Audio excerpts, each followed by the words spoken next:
382, 382, 382, in times like these.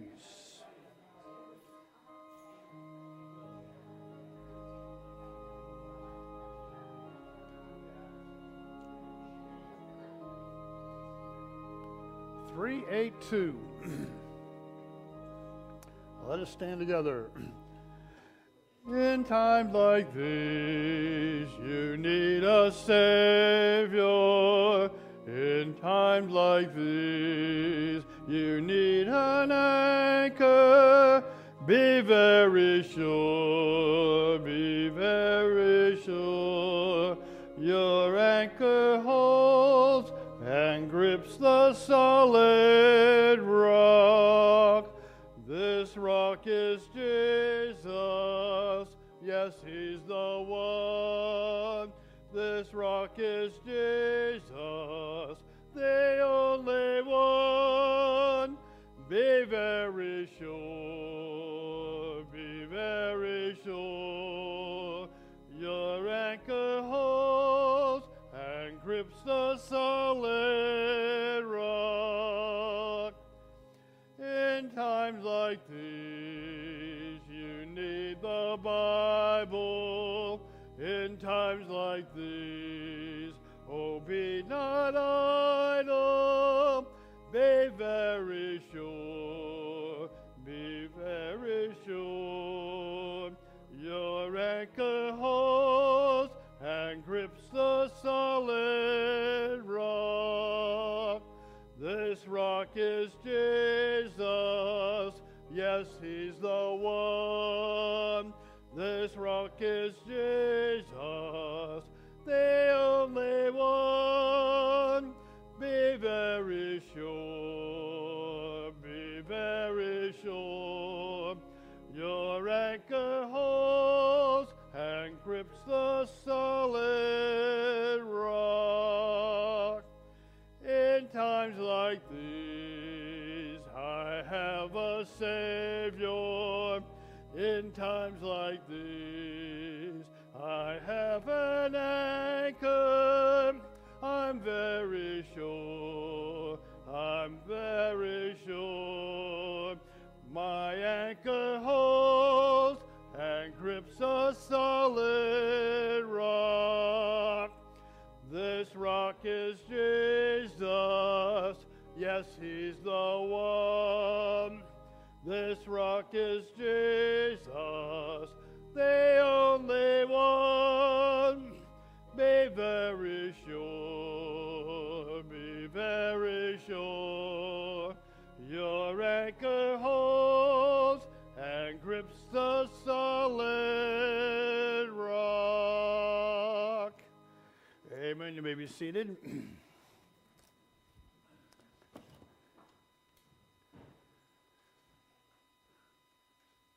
So, what are we going to cover for tonight? Interesting. Going to cover one word. One word. However, this one word has 3 different Greek meanings.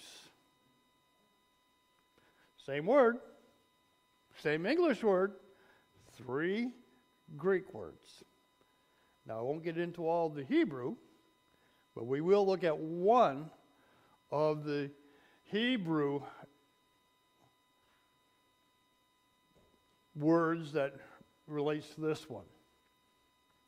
So let me ask this. Does anybody get angry?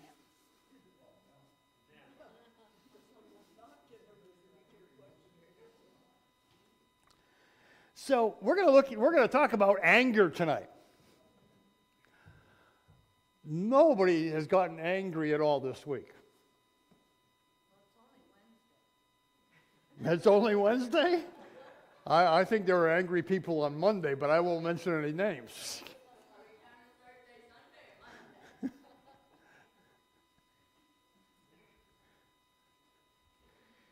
There's that saying that we have around here. you don't want to work with pastor because it's all out, full force until it's done. Don't talk to me about a break. When it's done, then we can take a break. But anyway, we're going to look at this idea of anger tonight. And the first we have the definition. As a noun, it's a strong feeling of displeasure and aggression aroused by a wrong or wrath. As a verb, it means to arouse anger or wrath. So if we can say it kind of this way, anger is a settled indignation or a slow burn. Now, we looked at wrath before. Now, wrath is something, it can come on real quick, okay? But here we're looking at this idea of anger, and what is a slow burn? Anybody here ever have any fireworks that they light off? Well, don't tell me if you have or haven't, because it's illegal in Massachusetts. You know, you light that fuse, and it just doesn't seem to light the way you want it to light. And it takes a long time. What is the one thing you don't want to do if you have a slow-burning fuse? You don't want to go grab it, right? Especially if it's a firework.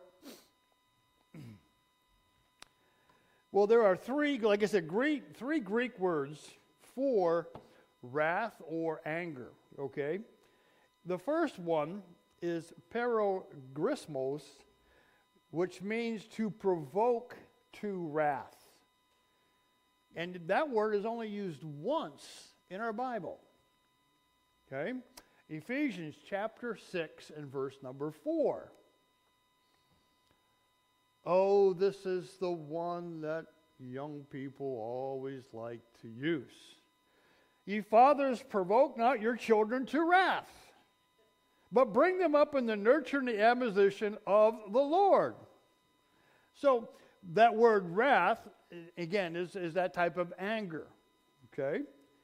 Well, thumos means hot anger, passion.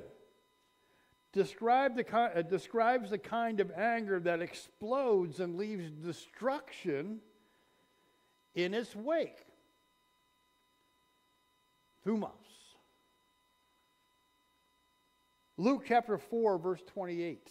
Luke chapter number 4, verse 28. And all they in the synagogue, when they had heard these things, were filled with wrath.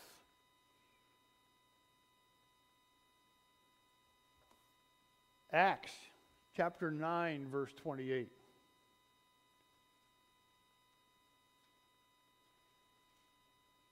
And when they heard these sayings, they were full of wrath and cried out, saying, Great is Diana of the Ephesians. Well, there is another type of anger that is even more dangerous. So we've seen thumos, which is explosive anger. It's orgy or orge, describes the anger of a person who is taking a long time to think about how he will respond. Some people have this famous saying, I don't get even, I get ahead. When you're saying, I don't get even, I get ahead, what is that saying? I'm thinking of how I can get ahead. That's anger to the next level. I'm thinking about how I can get ahead.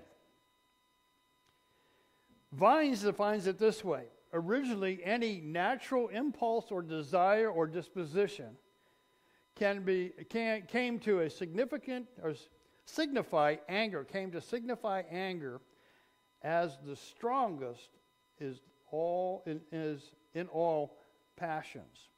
Okay, so let's say when we can use this. It's when used. This word is used with the wrath of man. Okay, Ephesians chapter 4, verse 31. Let all what? Bitterness and wrath and anger and clamor and evil speaking be put away from you with all malice. So there's that word, anger. Paul's telling the church of Ephesus, put it away. Then Paul talks to the church at Colossae. Colossians chapter 3, verse 8 says, but now ye also put off all these, anger, wrath, malice, blasphemy, filthy communication out of your mouth. Now these are things that man do. Okay? We can also look at 1 Timothy chapter 2, verse 8. We're not going to. And also James chapter 1, verses 19 and 20. Okay, all speak about man's anger. It can also be, when used with displeasure with human government. Oh, do we get angry with our government from time to time, right? No, our government, it does everything correctly all the time. How can we be angry with our government?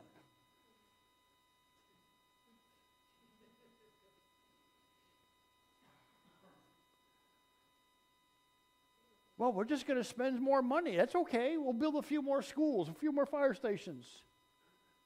I mean, sometimes they're warranted, but other times we have to be sensible about things, right? Sometimes, aren't there times that we look at our government and say, why did you do that?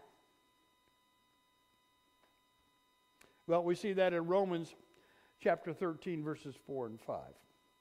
Now, there are many more references with this Greek word, but I'm not going to go there. But Pastor Phil Mosier writes, while one is taking time, one isn't seeking a spiritual replacement or patiently waiting for God.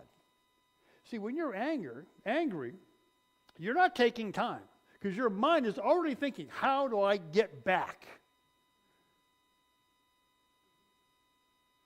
You're not thinking spiritually, you're thinking humanistically. And so you're not looking for a biblical or a spiritual response. You're thinking more of that humanistic response to get even.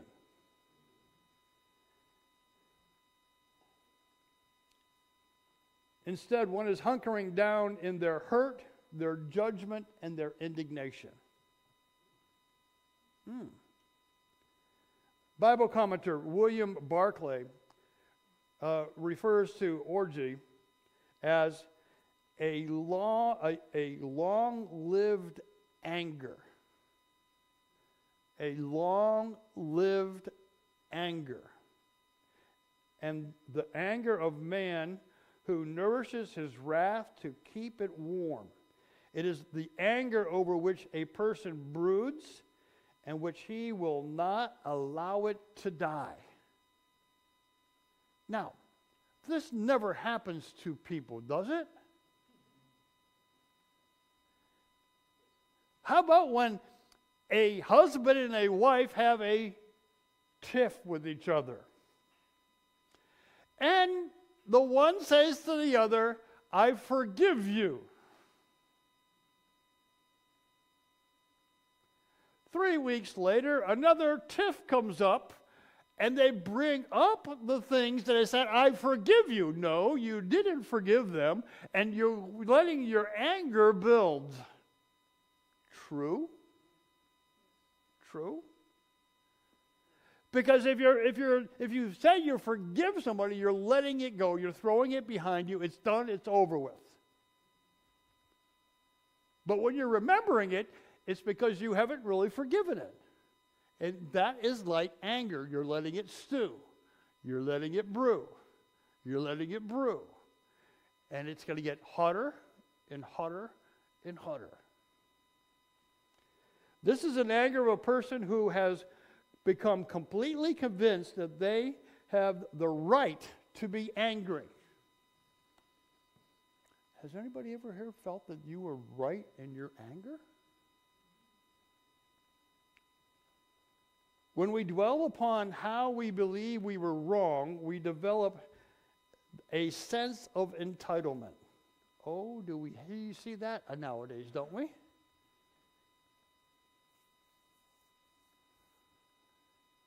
I like all of the discussions that have been going on in our country in the last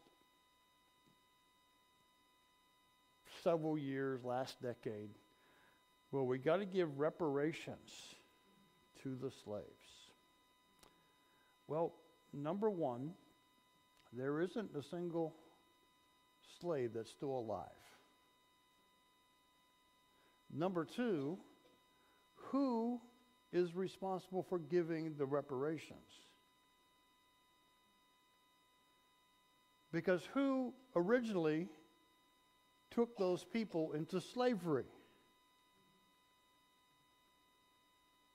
How many of you know slave history?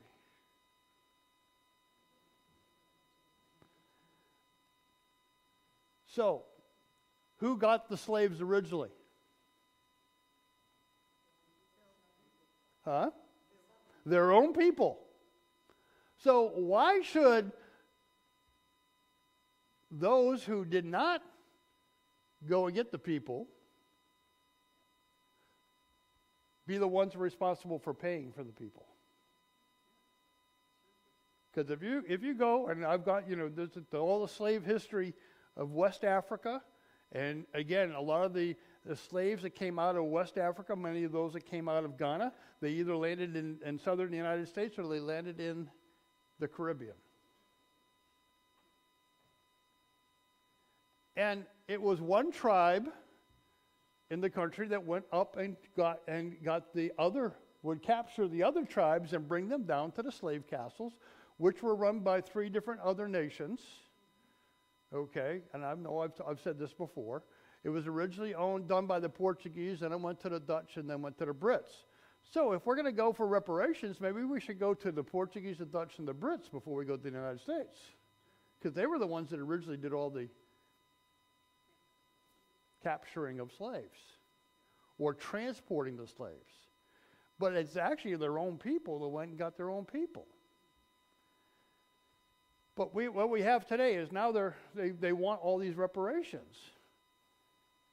And if you really study out a lot of the slave history, especially in the South, you find out that 80% of the slave owners in the South were more accommodating. They gave freedom to their slaves than not.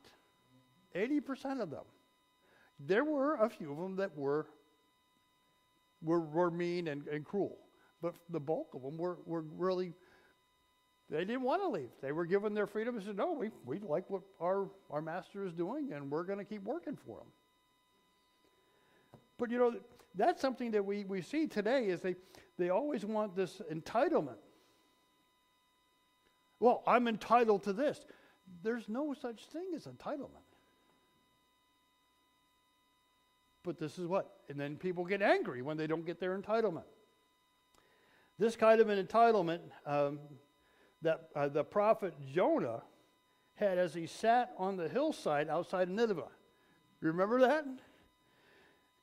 Where Jonah longed for Nineveh's destruction. Jonah chapter 4, verse 5, it said, so Jonah went out of the city and sat on the east side of the city, and he made him a booth and sat in it, in the shadow, till he might see what would become of the city. So what did Jonah want?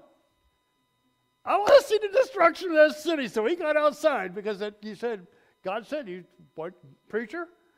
Because Jonah was a preacher. Preacher, I want you to go preach in that city. Jonah said, I don't want to preach to that city. That's a wicked city. That's not going to, no, I don't want to do that. And remember, he ran. He wanted to run, wanted to go to Joppa. He decided he wanted to be fish bait for a little while. And then he got thrown up on a shore, and then he decided, okay, Lord, I got the message. I'll go and I'll do your work. And he goes and does his work. And what happened? The city changed, completely changed.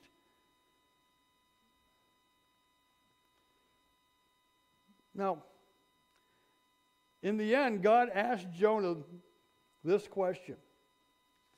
Do you do well to be angry? Jonah chapter 4, verse 9a. And God said to Jonah, dost thou well to be angry for the gourd? Now, the Hebrew word here for angry is chara. And if you look at that Brown, Briggs Driver and Brown, their definition for that is to be hot, furious, burn, become angry, be kindled. How many of you have ever started a fire? You know, you get that kindling in there. And what happens when you get that kindling roaring? You'll get that fire going, won't you? Okay? And so that's coming up underneath, and it can really get things roaring. Jonah's response was, you're going to look at verse 9, the second party, and he said, I do well to be angry, even unto death. That's what Jonah said. I'm willing to this to go to right to death. So there is a conviction in this anger. This person will be easily persuaded that they are wrong. They're easily persuaded. Oh, you were wrong. And then that's going to kindle their anger because, somebody else agrees with me. When there is an argument going on, who do you go to? Do you go to the one who sympathizes with you or the one that will say, you may want to think about this? We all know we're going to go to the one that agrees with me. Oh, well, then you got the two. You got a second person on your side. Well, what happens if that person's wrong too? And we have to understand that you can't let that anger get up inside of you. They are too deeply invested in the conclusion to surrender it easily. Like Jonah, when we choose to dwell upon how we were wrong, we will find anger as a trap. We will find anger as a trap. This is why Paul warned his fellow believers in Colossians 3, verse 8. But now ye also put up all these things, anger, wrath, malice, blasphemy, filthy communication out of your mouth.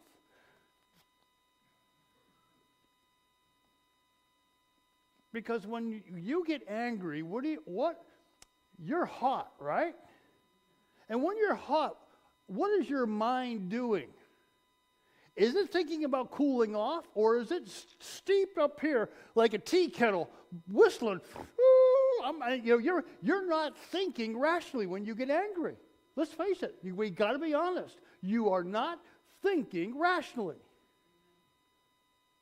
And the first thing you're going to do is you're going to see how I can get even.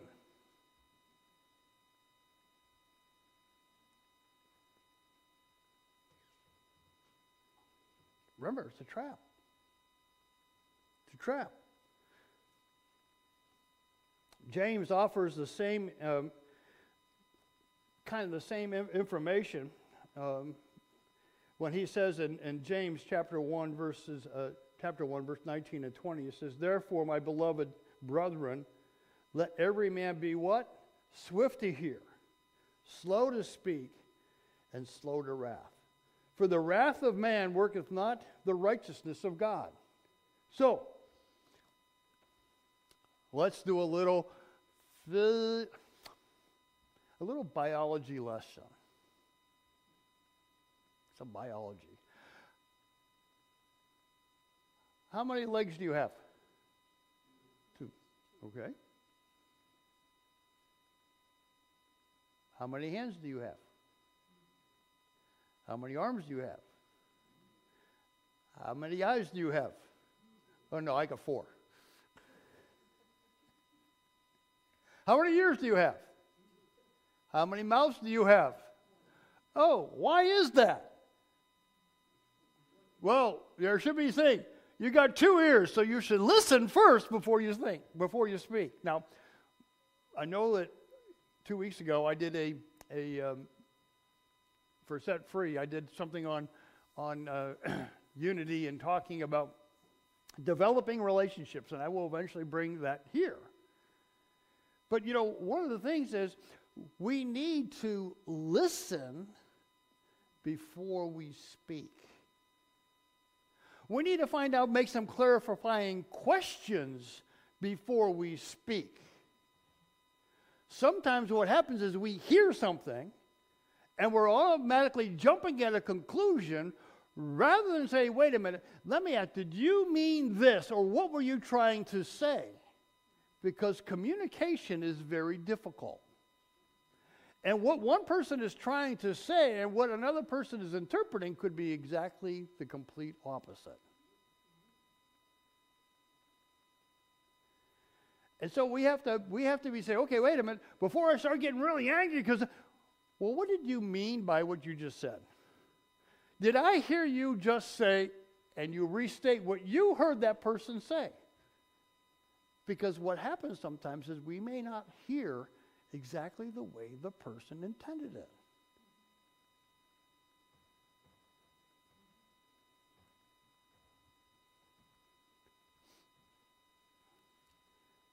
Most people, anger is only an emotion.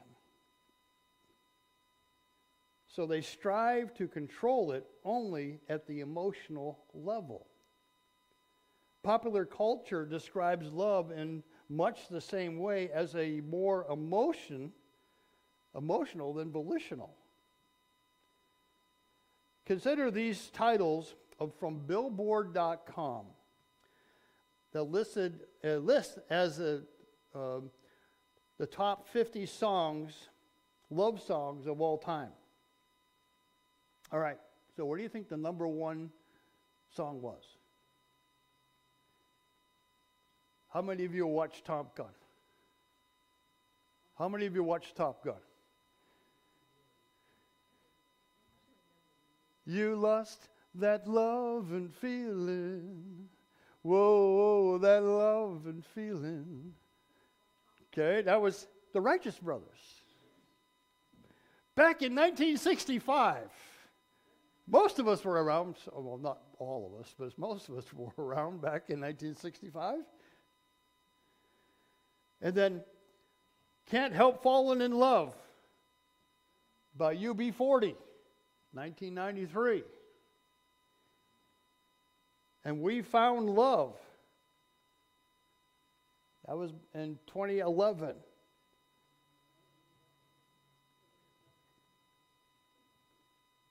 Now, these titles, like others like them, reveal our popular culture's desire to see love as something that happens to one in a constant for a choice that one has to make. It's a conscious choice that one has to make. In 1 John chapter 3, verse 16, hereby perceive that we love the love of God, because he laid down his life for us, and we ought to lay down our life for our brethren. But while anger and love do touch our emotional side, they are not exclusively feelings. William Barclay, again, definition of the word orgy, makes it clear that an angry person is meditating and dwelling upon the things that make him angry. That's what we do. We end up letting those things stew. He is choosing to think thoughts that stir up angry responses. None of you have angry responses, right? What happens when that car cuts you off? Oh, praise the Lord, that car just cut me off.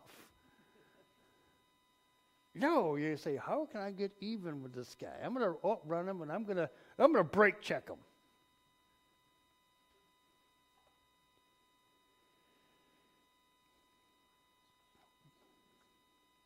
One's emotions become the basis for one's convictions.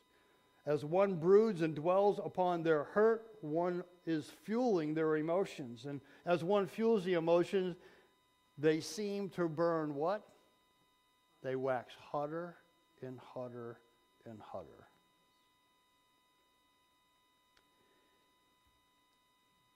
It feels like they are happening to you. If you are a passive recipient in the process, but not an active one. Well, this is happening to me. It's being done. Passive means it's being done to you versus being actively you doing it yourself. It's easy to reflect, albeit temporary, that you are the only one stoking the fire of your emotions with your thoughts. The growing fire is of your emotions brings about another result, because our emotions feel so genuine, we are more likely to believe that they are based on truth. You know, that's the thing. I'm right, you're wrong.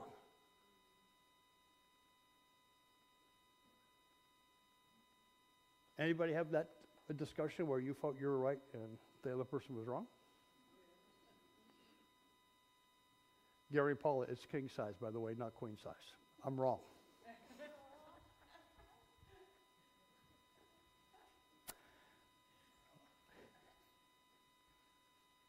We had a discussion last night at the dinner table. When we go to our daughter's, Rachel's house, the bed that we sleep in, is it king size or queen size? And I said, just queen size. She says, no, it is. It's king size. I says, no, it's not. It's queen size. So what did she do? She texted her daughter. It came back. It's king size. I said, I stand corrected in my orthopedic shoes. But I felt I was right and she was wrong. She felt she was right and I was wrong. Well, we didn't get in a fight over it anyway. But, you know, I said, well, when she came back, I said, you're right. Because I've learned one thing. If I'm wrong, I'm wrong. If I'm right, I'm right. And if I make a mistake, I say, well, I'm sorry. You're right and I'm wrong.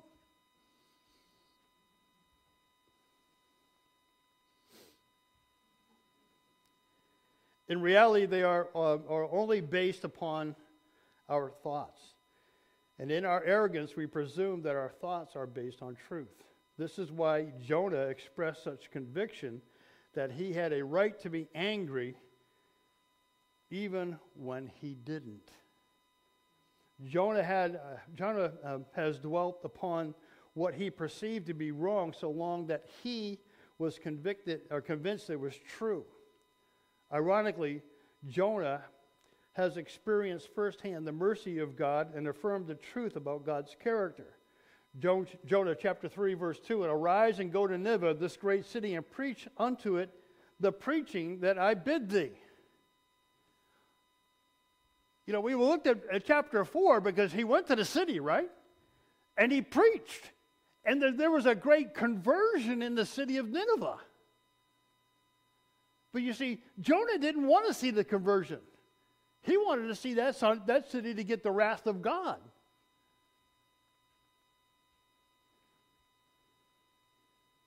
Yet, Jonah in his anger stubbornly refused to allow the truth about God's mercy to be granted to Nineveh, to the Ninevites. Jonah, the preacher of the greatest revival in history of mankind. Can you believe that? It was the greatest revival. Hundreds and thousands of people came to Christ. Wouldn't that be great if we could do that around here? Let's go to New York City. Or let's go to one of the largest cities we have and see if we can get a big conversion going. But think about this. Jonah rejected the chance to rejoice in the sparing of a people and insisted upon their destruction. That's what Jonah wanted. Jonah wanted them to be destroyed, not to see them spared. Jonah was unwilling to let his thoughts be brought into line with those in a gracious and merciful God. Now, had Jonah done so, Jonah would have stopped fueling the fire of his emotions and weakened his mistaken convictions. Sadly, Jonah did not. And as long as we are of a sound mind, our thoughts process are usually choices. We make choices, don't we? When you have to come to a decision, there's 2 books on the shelf. There's 2 books. Choose God, choose self. Sometimes when you choose the choose God book, you may get ridiculed. But there are blessings when you follow God. You can choose the choose self book, and you can enjoy some pleasure for a season, but trust me, there will be a judgment at the end. And you may not want the judgment that's contained within the Choose Self book. Got the addiction program here at Calvary Baptist Church, right? An addict has a choice, do they not? You can choose 1 or 2 books, and most addicts choose the Please Self book. And you know what happens when they choose that Please Self book? Their addiction gets deeper and deeper and deeper. Now, sometimes when you choose that Please Self book, and the judgment will be many things. It could land you in jail, could land you in prison, or it could end up costing you your life. You have a choice.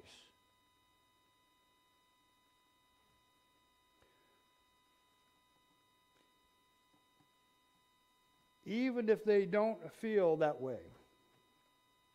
2 Timothy chapter 1 verse 7 says, "For God hath not given us a spirit of fear, but of power, of love, and of a sound mind." In order to gain consistent victory over anger, we will need to do more than work on our emotions. We will need to rebuild our belief system. So, what is the replacement for anger? It's a 4-letter word. Begins in L and ends with an E. Love. This type of anger is a choice. You can choose to replace it with thoughts and actions that make for a real transformation. So when you decide, listen, I'm in this situation, I could get angry, but you know what? I'm going to give love instead. That means you're going to make a whole big change. You're going to go from being angry over here, and you're going to make a complete change to, wait, what? I'm going to give love over here. So next time that guy cuts you off, let it go.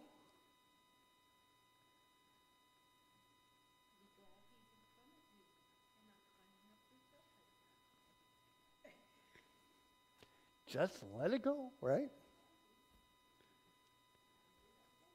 Understanding that our culture perceives anger and love to be more about what we feel than what we choose. You can choose love and you can choose anger, can't you? It's a choice. It's not an emotion, it's a choice. You can choose to be angry. You can also choose to love. The Bible tells us that both are primarily choices. Love naturally replaces anger. When we believe we've been wronged, it's easy to feel unloved. Our thoughts swirl around our hurt and our pain.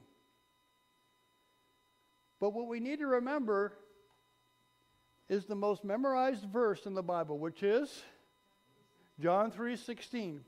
For God so loved the world that he gave his only begotten Son, that whosoever believeth in him should not perish, but have everlasting life.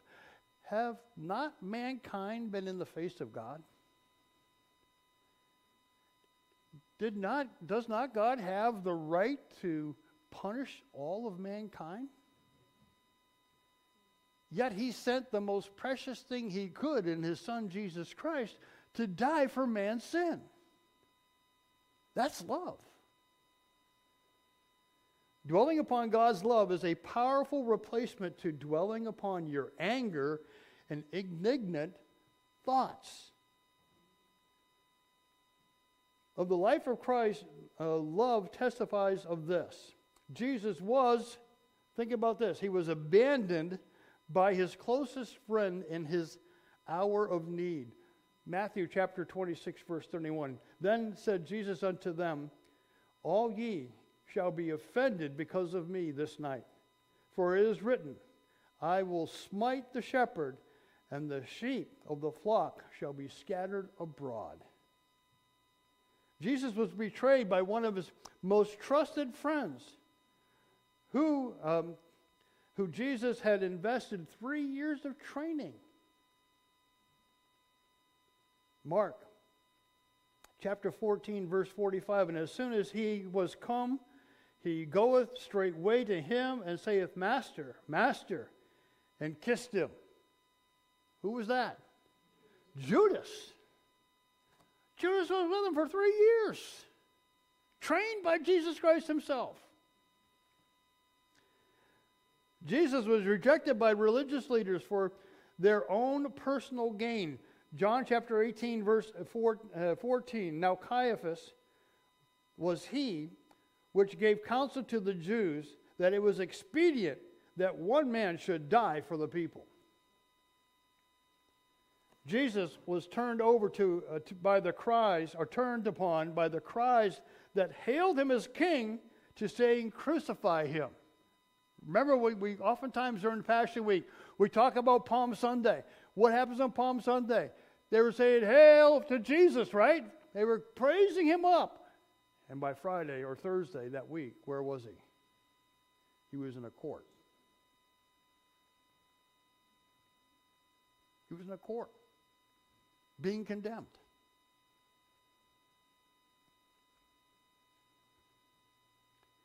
Jesus was turned upon by the cities. Okay, let me read the verse. I read that. Chapter 19, verse 6. John chapter 19, verse 6. And when the chief priests, therefore, and the officers saw him, they cried out, saying, crucify him, crucify him. And Pilate saith unto them, take ye him and crucify him, for I find no fault in him. Pilate says, my hands are clean. It's over to you. You take him. There's no fault. Any one of these challenges would have stirred up in us an unweighted anger. When someone close to you betrays you, how do you like it?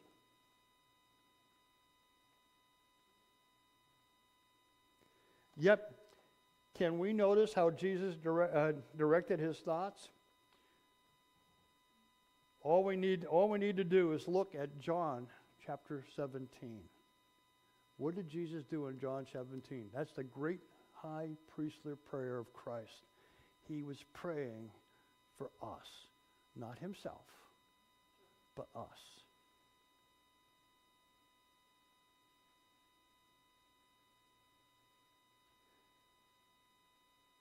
Jesus was dwelling on God the Father's love.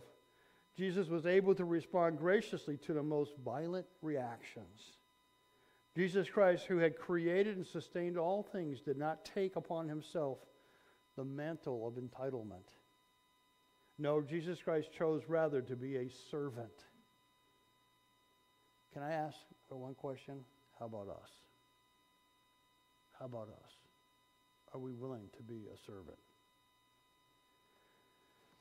Philippians chapter 2, verses 5 through 8. Let this mind be in you, which was also in Christ Jesus, who, being in the form of God, thought it not robbery to be equal with God, but made himself of no reputation, took upon him the form of a servant, and was made in the likeness of men. And being found in the fashion as a man, he humbled himself and became obedient unto death, even the death of the cross. As Jesus Christ meditated on his Father's love, Jesus was able to love others as well. Jesus Christ avoided the temptation to be sinfully angry. Can we imagine the possibilities of ourselves would be consistently following, if we would consistently follow Christ's example? How much better would all of our lives be if we could live like Christ? When someone offends us, we don't take offense.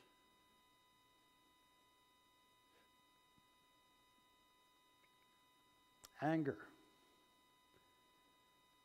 It can get all of us.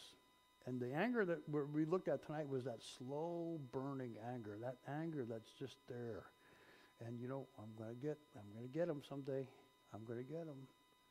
But what we should be thinking about is, okay, you've hurt me. I'm still going to love you.